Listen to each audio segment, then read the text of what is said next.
दोस्तों, एक अंधा लड़का सड़क किनारे बैठकर भीख मांग रहा था। उसके सामने एक पुरानी सी टोपी पड़ी हुई थी जिसमें लोग सिक्के डालते थे। लड़के ने टोपी के साथ एक साइन बोर्ड रखा हुआ था जिस पर लिखा हुआ था कि मैं अंधा हूँ, मेहरबानी करके मेरी मदद कीजिए। कुछ लोग उसके पास से चुपचाप गुजर जाते, जबकि कुछ लोग उस टोपी में 2-4 सिक्के डालकर जाते। थोड़ी देर बाद वहां से एक शख्स गुजरा। उसने टोपी में कुछ सिक्के डाले और साइन बोर्ड को उठाकर उसकी दूसरी साइड पर कुछ और ही लिख दिया और उसे टोपी के पास रख दिया। कुछ देर बाद जो कोई भी वहां से गुजरता वो उसमें चंद सिक्के डालकर जाता। देखते ही देखते टोपी पैसों से भर गई। शाम को वही शख्स वापस उस अंधे लड़के के पास से गुजरा तो अंधे लड़के ने उसके कदमों की आवाज पहचान ली और उससे पूछा कि क्या आपने सुबह मेरे साइन बोर्ड में कुछ अदला बदली की थी?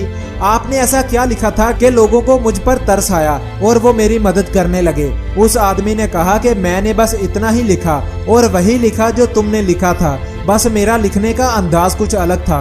मैंने लिखा था कि आपके आसपास की दुनिया कितनी खूबसूरत है और आप कितने खुशकिस्मत हैं कि आप इसे देख सकते हैं, जबकि मैं नहीं देख सकता। इन दोनों ही बातों से लोगों को पता चल रहा था कि लड़का अंधा है, लेकिन दूसरे साइन से लोगों को फील हुआ कि वो कितने खुशकिस्मत हैं, जिससे उनकी फीलिंग मुतासिर हुई और उन्होंने अंधे लड़के को पैसे देना शुरू कर दिए। इसलिए दोस्तों, इस कहानी को बताने का मकसद कि आप दुनिया के खुशकिस्मत तरीन लोगों में से एक हो। अगर आपको लगता है कि आपके पास बहुत सी चीजें नहीं हैं तो आप गलत हैं, क्योंकि अगर आपके पास बहुत सी चीजें नहीं हैं तो आपके पास ऐसी भी बहुत सी चीजें होंगी जिनके बारे में आपने कभी नहीं सोचा। आपके पास हाथ हैं, पाँव हैं, बोलने के लिए जुबान है, आप 3 टाइम खाना खाते हो, पहनने के लिए कपड़े हैं, रहने के लिए घर, बहन भाई, माँ बाप, ये सब नेमतें ही तो हैं। आप फारिग वक्त में बैठकर सोच कर देखें कि अल्लाह ने आपको कितना कुछ अता किया है। मैं दावे के साथ कह सकता हूँ कि आप हैरान रह जाएंगे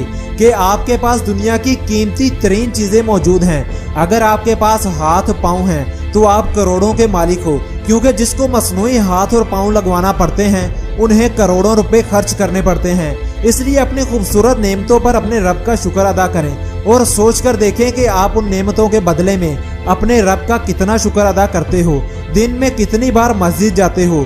इसलिए रब्बे कायनात का जितना शुक्र किया जाए उतना कम है। अल्लाह आपको और मुझे शुक्र करने की और अल्लाह के बताए हुए रस्तों पर चलने की तौफीक अता फरमाए।